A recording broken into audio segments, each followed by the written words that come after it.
അരിപ്പ സമരഭൂമിയിൽ ഐക്യദാർഢ്യവുമായി അണ്ണാ-ഡി.എച്ച്.ആർ.എം party.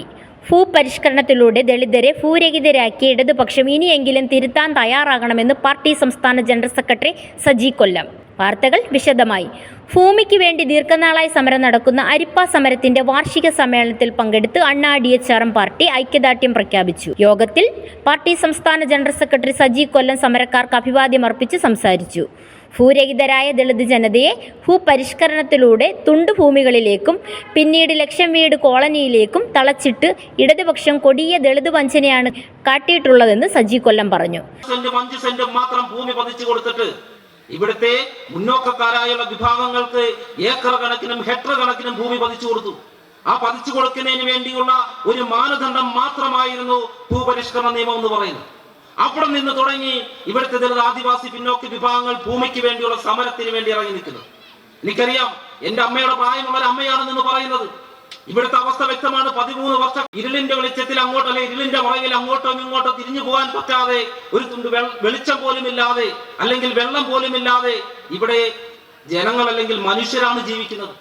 ഇതെന്തുകൊണ്ട് ഈ ഭരണകൂടം തിരിച്ചറിയുന്നില്ല? ലോകത്ത് പല മേഖലകളിലും പല തരത്തിലേക്കുള്ള സമരങ്ങൾ നടക്കുന്നുണ്ട്, അതിജീവന സമരങ്ങൾ നടക്കുന്നുണ്ട്.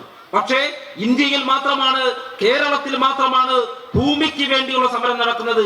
ജീവിക്കാൻ വേണ്ടി മാത്രം. ജീവിക്കാൻ വേണ്ടി ഒരു സമൂഹം മുന്നോട്ട് പോകുമ്പോൾ സ്ഥാനവും ഉണ്ടായിരിക്കുമെന്ന് ഉറപ്പിച്ചു പറഞ്ഞുകൊണ്ട് ഈ സമരത്തിന്റെ എല്ലാ പിന്തുണയും അർപ്പിച്ചുകൊണ്ട് ഞാൻ എന്റെ വാക്കുകൾ നിർത്തുന്നു. കറുത്ത വിപ്ലവ അഭിവാദം. രാജ്യത്ത് ഭൂപരിഷ്കരണം നടപ്പിലാക്കിയ ആദ്യ സംസ്ഥാനം എന്ന് മേനി പറയുന്ന കേരളത്തിൽ എന്തുകൊണ്ട് അരിപ്പയും ചെങ്ങറയും ഉണ്ടാകുന്നതെന്നും നാം തിരിച്ചറിയണം. കോർപ്പറേറ്റുകളുടെ സംരക്ഷകരായ ഇടതുപക്ഷ ഭരണം മാറിക്കഴിഞ്ഞു. ദളിതരെ പാടെ അവഗണിക്കുകയാണ് പിണറായി സർക്കാർ. പട്ടികവിഭാഗ വികസന വകുപ്പ് നടത്തിവരുന്ന ഭവന പദ്ധതിയെ അട്ടിമറിച്ച് ലൈഫ് പദ്ധതിയിലൂടെ പട്ടികവിഭാഗക്കാർക്ക് വീട് അനുവദിക്കാതെ ദളിതരുടെ ജീവിതം കഷ്ടത്തിലാക്കുകയും ഒരു പട്ടികജാതി മന്ത്രി പോലും ഇല്ലാത്ത കേരളത്തിലെ ആദ്യ മന്ത്രിസഭയായി പിണറായി മന്ത്രിസഭ മാറിയിരിക്കുകയാണെന്നും ഈ ഗ്രാന്റ് വിതരണം ചെയ്യാതെ പട്ടികവിഭാഗ വിദ്യാർത്ഥികളുടെ പഠനം മുടക്കിയിട്ടും ഇടതുപക്ഷ ബുദ്ധിജീവികൾക്ക് മിണ്ടാട്ടമില്ലെന്നും സജി കൊല്ലം പറഞ്ഞു. മുൻ ആഭ്യന്തരമന്ത്രി രമേശ് ചെന്നിത്തല വാർഷികാഘോഷം ഉദ്ഘാടനം ചെയ്തു.